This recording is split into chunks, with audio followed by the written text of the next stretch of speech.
So you might be wondering why I'm reviewing The Good Dinosaur again. I mean, you saw me and my brother talk about it and rip it to shreds and agree with everyone that's absolutely awful.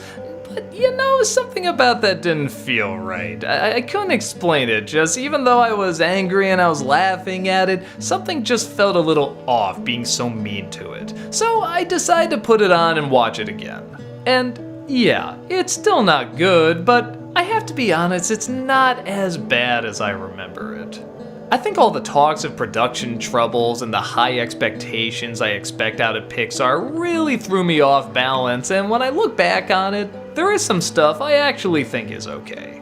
In a very bizarre parallel universe, but in some strange way not bizarre enough, dinosaurs and humans live at the exact same time.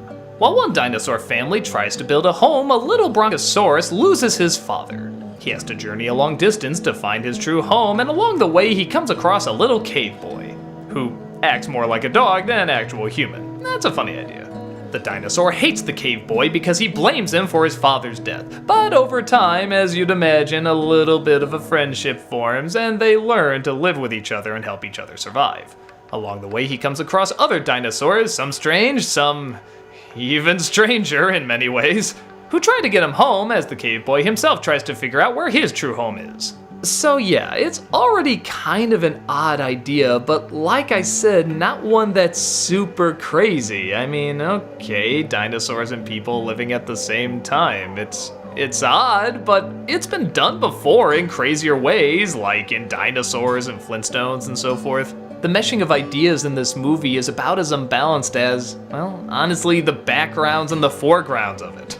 The backgrounds in this movie are unbelievable. Every single time I look at it, I swear they're real. I swear I'm just looking at this beautiful sunset and these real rocks, but then you just see these really fake, weirdly designed, cartoony dinosaurs that are just so distracting. I'm not gonna act like the CG in Dinosaur was anything great, but at least it kinda matched that more realistic background. Here, it's just so odd. The world tries to have some references to modern day stuff, like these kind of weird cowboy dinosaurs that don't ride horses but kind of run like they're half horse, half cowboy. It's so weird.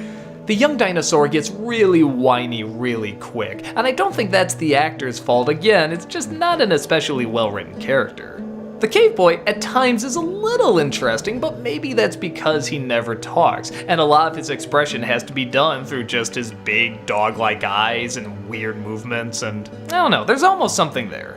Like when he sees other cave people and they kinda do want to get closer but don't want to get closer, and there's no talking at all, it's just very atmospheric, and a scene like that I almost felt really leapt off the screen and was really powerful, but just something doesn't quite fit. Maybe because there's not a clear vision of this movie, it never came across as anything that strong. But as I say that, I have to admit it's not one of the worst visions I've seen, it's just kinda clumsy. It's like it needed one more rewrite, okay, 2 more rewrites. But they were on a deadline and couldn't get them in time. You hear stories all the time about movies that have terrible productions and go from director to director and writer to writer and producer to producer, and yeah, I guess this is one of those movies and you can clearly tell, but at the same time, I've seen worse movies like that. It is still a very basic journey film about 2 characters that have to bond, and there is a lot of nice scenery and starts of good ideas and some quiet moments and some scenes that are almost heavy but don't quite hit. So yeah, it's not good, but I do feel a little bad that I was hating on it as much as I was before. Watching it again, there are definitely some positive elements, and the bad elements aren't as, nerve-wracking as I let on.